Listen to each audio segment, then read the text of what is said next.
In north-central Oklahoma lies bucolic Noble County.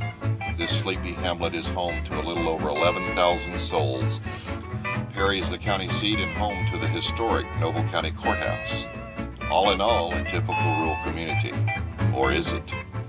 Just 3.8 miles east of Perry lives a man who believes differently. Very differently.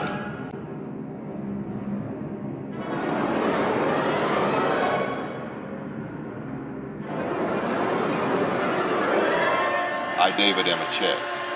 They slaughtered our best cattle, took our machinery land. Now will starve us out. For nearly 40 years, David Nemechek has been fighting a battle against a local hate group. The battle against the local corrupt law enforcement and the Noble County government has made Nemechek an outcast in a lonely battle. However, Nemechek is not your normal man.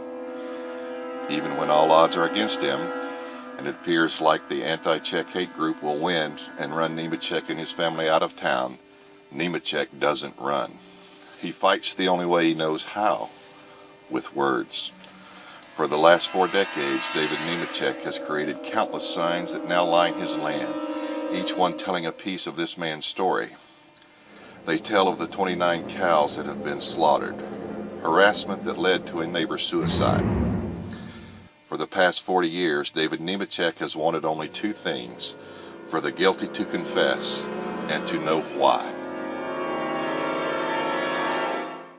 Well, after looking over the pictures, which are interesting, it seems like this guy's mental state is a little bit compromised, and I was not able to find anything from the signs that could be conceived as true. And the fact that there's so many words like racism and hate, it just seems like that they are maybe taking something that happened and they're interpreting it in maybe a delusional way in which they're going beyond what happened and kind of getting into more of the conspiracy. Nemechek claims that 29 of his cattle were killed over a period of 10 years and that no one listened to him. He makes claims of mutilations and murder. He contends there is a conspiracy. Cattle mutilation thing, I mean, cattle die all the time. And when you talk to ranchers, cattle will die, several times a year for unexpected reasons. I think the way you interpret that is one person would say, yes, maybe the cattle or the cow was ill and died. Another way would be to say, oh, there's somebody out there that's trying to harm me. They poisoned the cow. And that's a much more delusional interpretation. Statistics currently show that up to 89% of the cattle in the United States are infected with BLV, a disease akin to AIDS, with no cure available.